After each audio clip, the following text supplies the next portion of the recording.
How's it going, lads? Marshall here. Welcome back to another review on the channel. Hope you guys are having a great Friday today. League On Team of the Season has been released.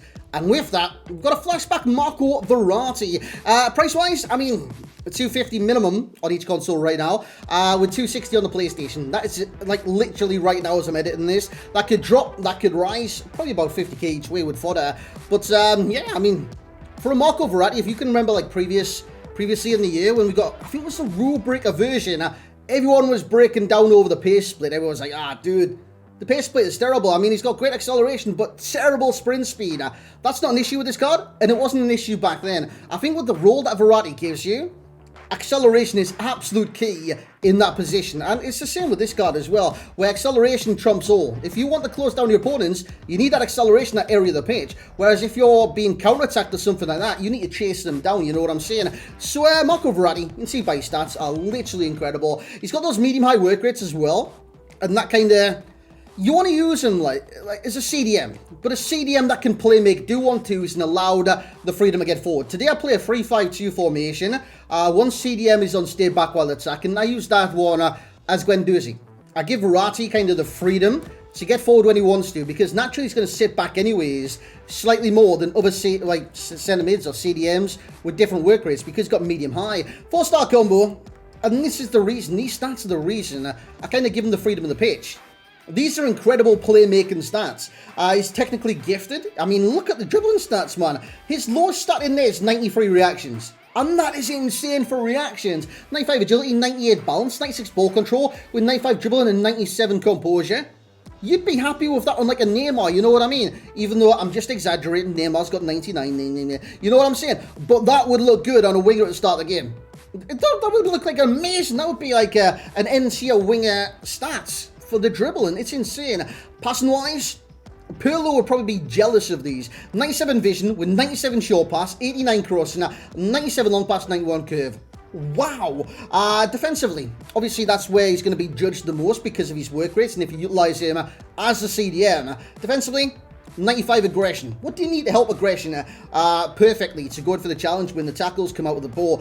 Well, stand tackle helps. He's got 91. Initial positioning helps. Medium high with 96 interceptions. Defensive awareness is 91. And he's got 88 acceleration. Now, what I chose to use, as I should say, on this card in terms of chem style is a Hawk chemistry style. I want to boost the shooting, if I do get the chance, and the strength as well, and the pace, of course. Play traits, we got flair, outside of foot shots, and he's prone to injury, even though it really does not matter on fart. But guys, what we're going to do now, jump in the gameplay. Let's see how we did. So here we go, lads, into the gameplay. Now, the games that you're going to see tonight is 3 games I've played, and amazing performances. I'm just going to say straight away. Playing some really decent FIFA tonight as well. That was literally 3 minutes into his debut.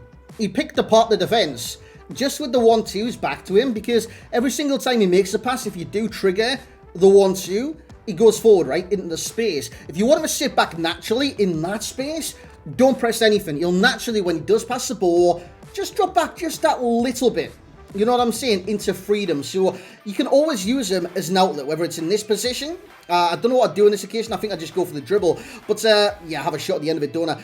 Basically, if you want him to be a deep lying CDM playmaker, don't trigger the 1-2s like you've just seen there after the pass. I trigger the 1-2 there because I want to keep the ball flowing and moving up the field. But if you want to keep the structure in your midfield, just simply pass. Don't do the 1-2s. Simply pass, and you'll probably get a chance of it as well, because he can play make so easily from deep. If you want to through ball it down the line, hey, jobs are good. And you want to spread the play, jobs are good. And you want to, I don't know, over the top through ball it, jobs are good. And it's just brilliant each and every single time. And that was like a kind of an example of both of them. He spread it out to the left-hand side, easy pass, but he did it. And then the over the top through ball, it normally locks onto players that you don't want it to lock it on. So that was a good pass in itself. And I think you can already see from the way that he dribbles and the way that he accelerates into the dribble, he's very effective at getting forward and helping out the attack. That would have been an insane goal. The downside there, lack of finishing. Well, that is literally it, man. This guy does have a lack of finishing from time to time. I didn't score with him tonight, but that wasn't for the lack of trying. I was trying loads of different natural positions where he was popping up, you know, edge of the area, which you'll see in numerous attempts coming up in this review. But that left foot shot from there, especially with a 4-star weak foot as well, it probably should be going in. I'd go as far as saying it definitely should be going in. I'm not sure what this guy's doing here with his keeper. He brings him too far off the line. I just chip him. Easy as pie. A nice little assist as well from Marco Verratti. We go inside the box here. Nice double tap pass. Would that have been going in with the outside of his right foot towards that post? Who knows, but the defender got yet another block in it. I actually hit the post in this game. It's the closest I came to scoring. Will it be from this one? I do a rainbow flick. That's not this one. I do a rainbow flick and it goes into a volley, and somehow, in like slow motion, hits the post. I don't know what's going on. But lads, look how close his chops are. You seen the chop there? Ultimately, I'll lose the ball here. I just wanted to see what he could do on the dribble. Even his aggression there, mate. He's staying in front of his man and battling for the ball against people like, well, not double his size. He's 5'5", but he's against players like a 6 foot there. You know what I mean? So he's doing very well. That's a shot that hits the post. I don't know how that hit the post. It was one of the worst shots I've ever seen. But it must have been accurate for the keeper to tip that onto the post. Long shot there. Great save by... Who is that? It was a great save by the keeper nonetheless. Anyways, what's he good at? It's what not... Basically, I could say he's good at everything. Because he is. As a CDM, sometimes people prefer massive CDMs. I'm not talking about...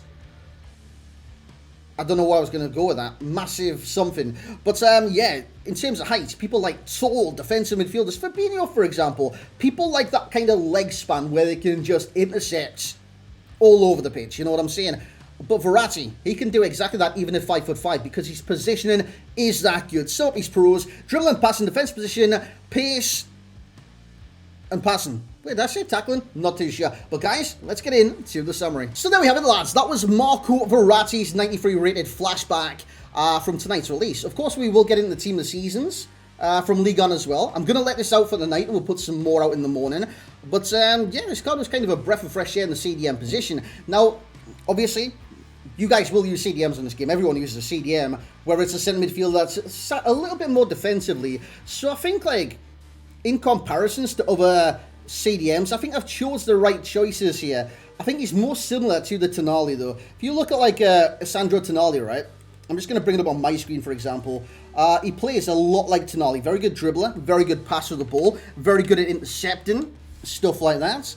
I'm just trying to find him right now. What is Sandro Tonali's height? So he's 5'11", so he is under 6 foot as well.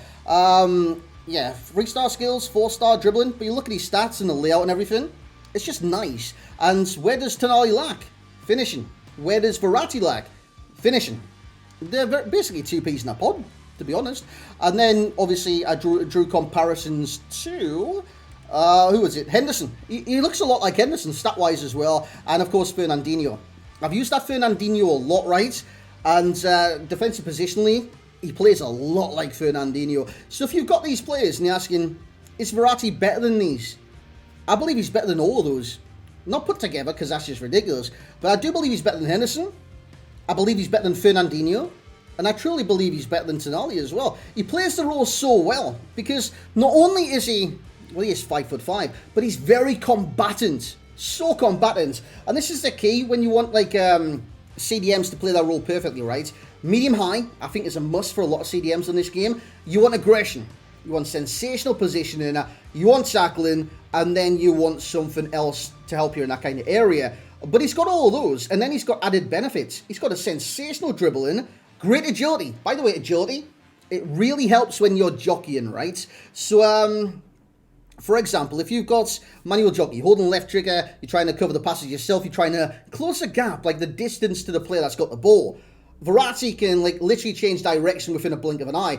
Let's say if that stat instead of 95 agility was 65 agility. Would he be able to do that? No chance, mate. No chance. So I played 3 games, got 3 assists, like I did say.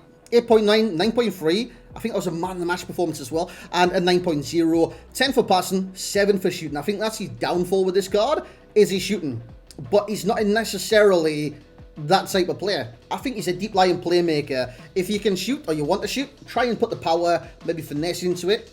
But I couldn't score any tonight, unfortunately. 8 for physicality. He's like a little... What was it?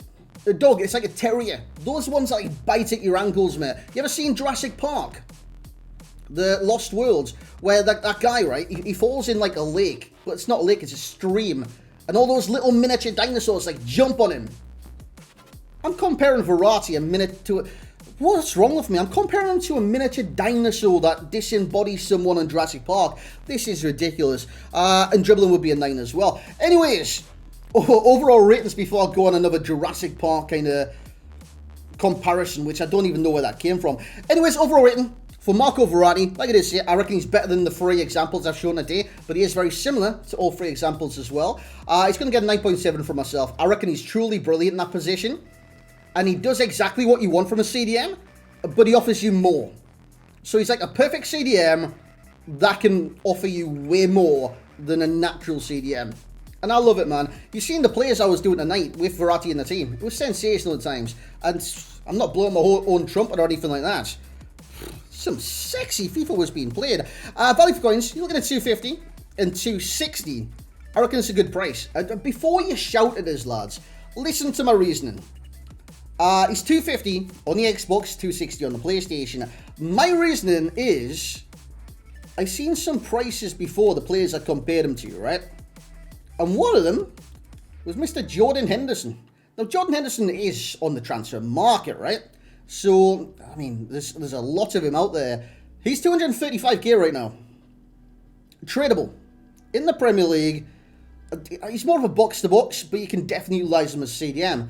And then I looked at the price of this man, he's 250. As an SBC, that's not going to be released on the market in a league where he can link, strong link, to Paris Saint-Germain players, which in that league are possibly the strongest players to hard link with, strong link with. So for me, that's a 9.0. I reckon it is value for Verratti, and if you do get him, you'll enjoy him as well. Which brings us on to enjoyment. Look at that little tangent, boys. 9.4 enjoyment as well. It gives you something different from that position that you probably wouldn't have experienced this FIFA, unless you use Tonali, because Tonali is very similar to him. But guys, that's going to be it on Marco Verratti. Hope you guys did enjoy. First review from the Liga on Team of the Season. Keeping it French. We're Frenching it up, boys.